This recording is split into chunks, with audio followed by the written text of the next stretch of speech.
இந்த விநாயகர் அவதரிச்ச நாள் தான் விநாயகர் சதுர்த்தி. நாம இந்த பதிவுல விநாயகர் சதுர்த்தியோட வரலாறு, அது எப்படி சமூக விழாவா மாறுச்சு, அன்னைக்கு வீட்ல விநாயகரை எப்படி வழிபாடு செய்யணும், விநாயகர் பெருமானுக்கு படைக்கிற நைவேத்தியங்களுக்கு பின்னாடி இருக்கிற வாழ்க்கை தத்துவங்கள் என்ன, இது எல்லாமே தெளிவா விரிவா பார்க்கலாம். வீடியோவை ஸ்கிப் பண்ணாம முழுசா பாருங்க.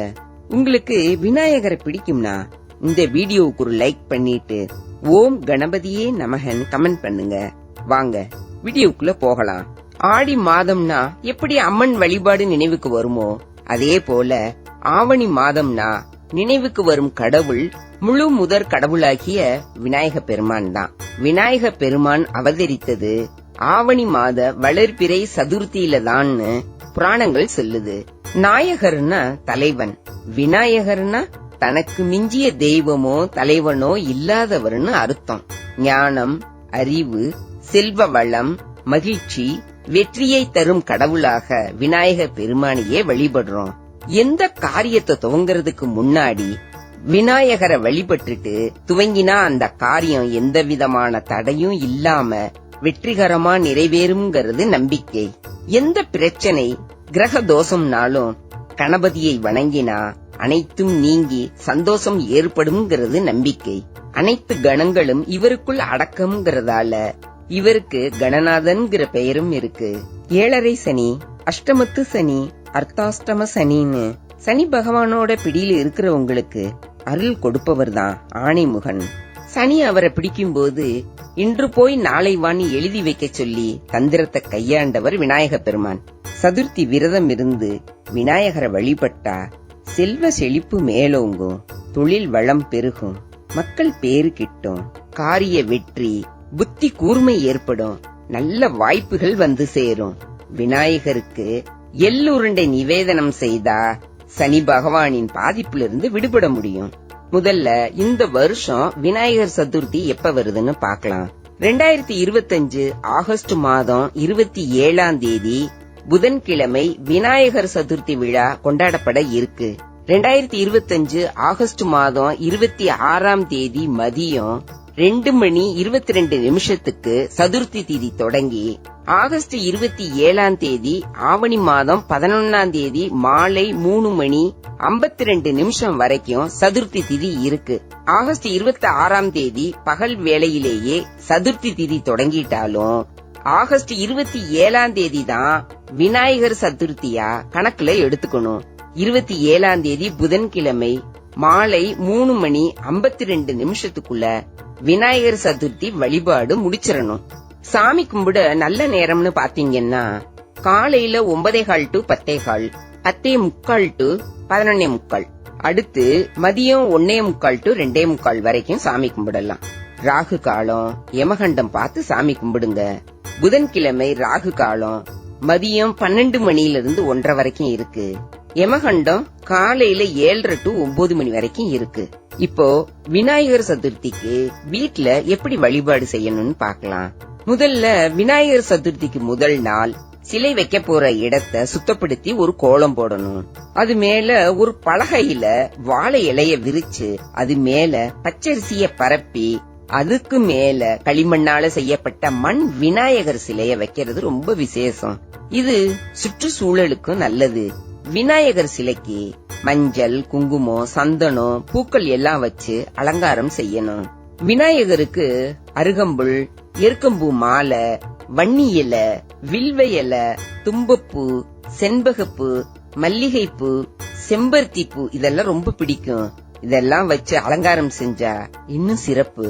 விளக்கேத்தி கலசம் வச்சு வழிபாடு செய்யலாம். விநாயகர் மந்திரங்கள் சொல்லி அர்ச்சனை செய்யலாம். ஓம் கணபதியே நமக, சுக்லாம் பரதம் விஷ்ணு, இப்படி சின்ன சின்ன ஸ்லோகங்களை சொல்லியே நம்ம விநாயகரை வழிபடலாம். அப்புறம் கற்பூர ஆரத்தி காட்டி பூஜைய நிறைவு செய்யலாம். விநாயகருக்கு பிடிச்ச நைவேத்தியங்களை ஏன் படைக்கிறோம், அதுக்கு பின்னாடி என்ன காரணம் இருக்குன்னு பார்க்கலாம். விநாயகருக்கு கொழுக்கட்டைனா ரொம்ப பிடிக்கும். கொழுக்கட்டையில வெளிப்பக்கமா இருக்கிற மாவு நம்முடைய உலக வாழ்க்கையையும் உள்ள இருக்கிற இனிப்பான பூரணம் ஆன்மீக வாழ்க்கையையும் குறிக்குது. அதாவது வெளியில இருக்கிற கஷ்டங்களை எல்லாம் தாண்டி உள்ள இனிமையான சந்தோஷத்தை நாம அனுபவிக்கணும்ங்கிறது தான் இதோட அர்த்தம். மோதகம் இதுவும் கொழுக்கட்டை மாதிரி தான். இதுவும் விநாயகருக்கு ரொம்பவே பிடித்தமானது. விநாயகருக்கு அருகம்புல் படைக்கிறதுக்கு பின்னாடி ஒரு கதை இருக்கு. ஒரு முறை அனலாசுரன் அப்படின்னு ஒரு அசுரன் பூமியை அழிச்சுக்கிட்டு இருந்தான். அப்போ விநாயகர் அவனை முழுங்கிடுறாரு. முழுங்குனதுனால விநாயகருக்கு உடம்பு ரொம்ப சூடாகுது. அப்ப அங்க இருந்த முனிவர்கள் எல்லாம் விநாயகருக்கு அருகம்புல்ல கொடுக்கறாங்க. அந்த புல்ல சாப்பிட்டதும் விநாயகரோட சூடு தனியுது. அதனாலதான் அவருக்கு அருகம்புல் ரொம்ப பிடிக்கும். இதே மாதிரி சுண்டல், அவல், பொரி, அப்பம், சர்க்கரை பொங்கல், கொய்யாப்பழம், விளாம்பழம்னு விநாயகருக்கு பிடிச்ச பலகாரங்களை நாம நைவேத்தியமா படைக்கலாம். விநாயகர் சதுர்த்தி முடிஞ்சதும் இந்த சிலைகளை 3, 5, 7 அல்லது 11வது நாள் கரைக்கலாம். இதுல எந்த நாள்ல வேணும்னாலும் நீங்க கரைக்கலாம். பொதுவா விநாயகர் சதுர்த்தி அன்னைக்கு சாயங்காலம் பூஜை முடிச்சிட்டு 3வது நாள் அல்லது 5வது நாள் கரைப்பாங்க. இந்த நாள்ல விநாயகர் சிலைகளை ஊர்வலமா எடுத்துக்கிட்டு போய் கரைக்கும் வழக்கம் இருக்கு. இந்தியாவுல மற்ற மாநிலங்களை விட மகாராஷ்டிரா, ஆந்திரா, கர்நாடகா, தெலுங்கானா, கோவா போன்ற மாநிலங்கள்ல 10 நாட்கள் விநாயகர் சதுர்த்தி விழா கோலாகலமா கொண்டாடுறாங்க. நீங்க எந்த நாள்ல கரைக்கிறதா இருந்தாலும் அதுக்கு முன்னாடி ஒரு முறை பூஜை செஞ்சு ஆரத்தி காட்டி அப்புறமா விநாயகரை வழி அனுப்பி வைக்கிறது நல்லது. முக்கியமா நீங்க எந்த நாள்ல கரைக்கிறதா இருந்தாலும் அதுக்கு சில விதிமுறைகள் இருக்கு. இந்த சிலைகள் முழுசா தண்ணியில கரையிற மாதிரி ஆழமான சுத்தமான தண்ணியில கரைக்கணும். முடிஞ்ச அளவு களிமண் சிலைகளை மட்டும் பயன்படுத்துங்க. அதுதான் தண்ணியையும் சுற்றுச்சூழலையும் பாதுகாக்க உதவும். மொத்தத்துல உங்களுக்கு எந்த நாள் வசதியா இருக்கோ அந்த நாள்ல நீங்க சிலைகளை கரைக்கலாம்.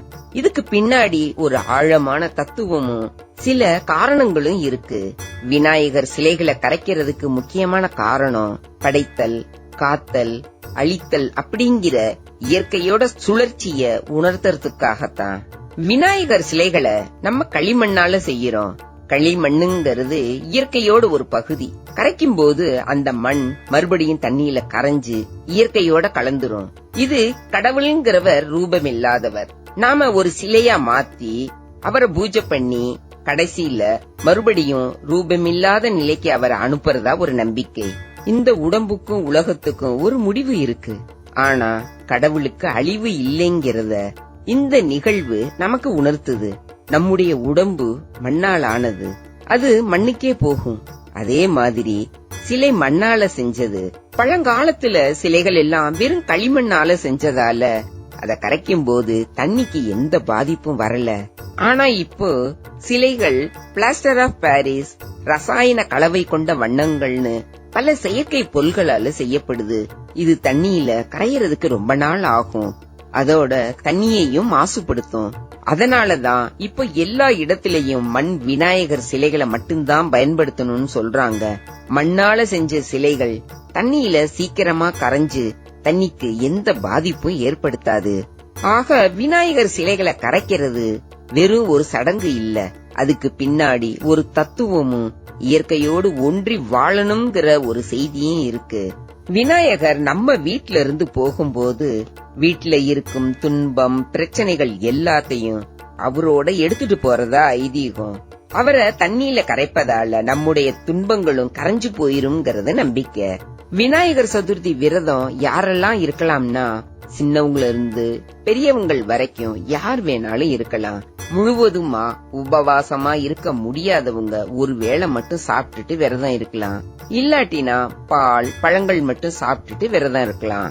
விநாயகர் சதுர்த்தி நாள்ல பிள்ளையார வழிபட்டா எல்லா பாக்கியங்களும் நமக்கு கிடைக்கும்னு சாஸ்திரங்கள் சொல்லுது. எங்க எப்ப எப்படி கூப்பிட்டாலும் கும்பிட்டாலும் காட்சி தருபவர் பிள்ளையார். மஞ்சள் பொடியிலும் காட்சி தருவார், மாட்டு சாணத்திலும் காட்சி தருவார். தும்பிக்கையோட இருக்கும் அந்த தெய்வத்தை நம்ம நம்பிக்கையோட வழிபட்டா இன்பங்கள் வந்து சேரும், துன்பங்கள் தூர விலகி ஓடும். விநாயகரோட பிறப்பு பத்தி பார்க்கலாம். இது ஒரு சுவாரஸ்யமான கதை. கைலாய மலையில பார்வதி தேவி ரொம்ப சந்தோஷமா இருந்தாங்க. ஒரு நாள் குளிக்கிறதுக்காக தயாராகிக்கிட்டு இருந்தாங்க. அப்போ தன்னோட பாதுகாப்புக்கு யாரும் இல்லையேன்னு யோசிச்சாங்க. மனசுல ஒரு ஆசை, தனக்குன்னு ஒரு மகன் இருக்கணும்னு. அப்போ தன் உடல்ல இருந்த சந்தனத்தையும் மஞ்சள் கலந்த பூச்சியும் எடுத்து ஒரு அழகான உருவத்தை உருவாக்குனாங்க. அந்த உருவத்துக்கு உயிரும் கொடுத்தாங்க.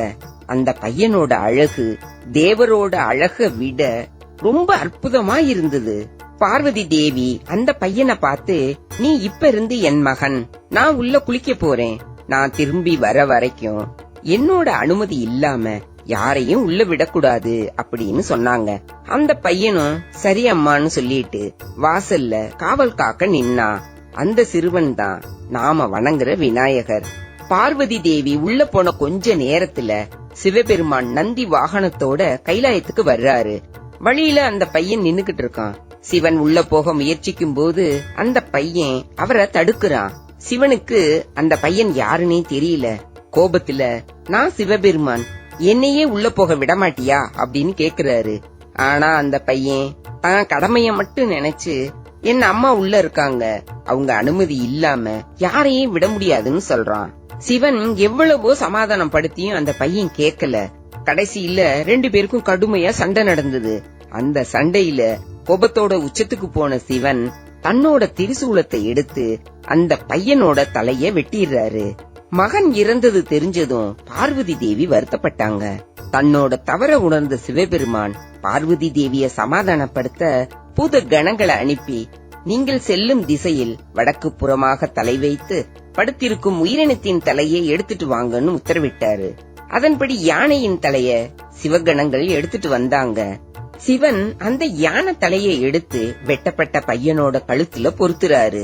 அதுக்கப்புறம் மறுபடியும் அவருக்கு உயிர் கொடுத்து பார்வதியோட கோபத்தை தணிக்கிறாரு. அப்போ சிவன் அந்த பையனை பார்த்து, நீ இனி எல்லா தெய்வங்களையும் விட முதல்ல வணங்கப்படுவாய். உன்னை வணங்காம எந்த காரியத்தையும் ஆரம்பிக்க முடியாது. உன்னை வணங்கினா எல்லா தடைகளும் நீங்கும். அதனால நீ இனிமேல் விநாயகர் அப்படின்னு அழைக்கப்படுவ அப்படின்னு வரம் தர்றாரு. இது மாதிரி யானை தலையோட ஓம்கார வடிவமாக விநாயகர் உருவெடுத்த ஆவணி சதுர்த்தி தினம்தான் விநாயகர் சதுர்த்தியா கொண்டாடுறோம். விநாயகர் சதுர்த்தி கொண்டாட்டத்தோட வரலாறு என்னன்னு பார்க்கலாம். இந்த விழா ரொம்ப பழங்காலத்துல இருந்தே கொண்டாடப்பட்டு வந்தாலும் பெரிய அளவுல பிரபலமானதுக்கு 2 முக்கியமான தலைவர்கள் காரணம். முதல்ல சத்ரபதி சிவாஜி மன்னர். அவர் தன் நாட்டு மக்களை ஒன்னு சேர்க்கிறதுக்காக இந்த விழாவை கொண்டாடினாரு.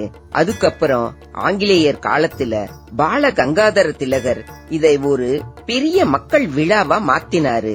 மக்களை ஒன்னு சேர விடாம தடுக்கணும்னு ஆங்கிலேயர்கள் நிறைய சட்டங்கள் போட்டிருந்தாங்க. ஆனா விநாயகர் சதுர்த்திய ஒரு பொது விழாவா மாத்தி எல்லாரும் ஒண்ணு கூடி ஒற்றுமையோட இருக்கிறதுக்கு திலகர் இந்த விழாவை ஒரு கருவியா பயன்படுத்தினாரு.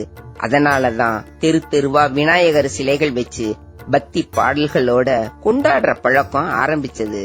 இந்த வீடியோவுல விநாயகர் சதுர்த்திங்கிற கொண்டாட்டத்துக்கு பின்னாடி இருக்கிற பிரம்மாண்டமான கதையும் ரகசியமான தத்துவங்களையும் நாம தெரிஞ்சுக்கிட்டோம். களிமண்ணுல செஞ்ச அந்த உருவம் தண்ணியில கரைஞ்சு போனாலும் அது நமக்கு உணர்த்தின பாடம் எப்பவும் நம்ம மனசுல இருக்கும். விநாயகர் சிலையா மட்டும் இல்லாம நம்ம எல்லாருக்குள்ளயும் நம்பிக்கையா, தைரியமா, புதுசா ஆரம்பிக்கிற சக்தி எல்லாம் நிறைஞ்சிருக்காரு. இந்த நம்பிக்கை இருந்தா போதும், நம் வாழ்க்கையில வர்ற எல்லா தடைகளையும் நம்ம உறுதியோட கடந்து போகலாம். விநாயகர் சதுர்த்தி முடிஞ்சாலும் அவருடைய ஆசீர்வாதம் எப்பவும் நம்முடைய பயணத்துல தொடர்ந்து வரும். உங்களுக்கு இந்த பதிவு பிடிச்சிருந்தா லைக் பண்ணுங்க, உங்கள் நண்பர்களுக்கு ஷேர் பண்ணுங்க, உங்க கருத்துக்களையும் கமெண்ட்ல சொல்லுங்க. நம்ம சேனலை சப்ஸ்கிரைப் பண்ணிட்டு பக்கத்துல இருக்க பெல் பட்டனையும் கிளிக் பண்ணிக்கங்க. நன்றி.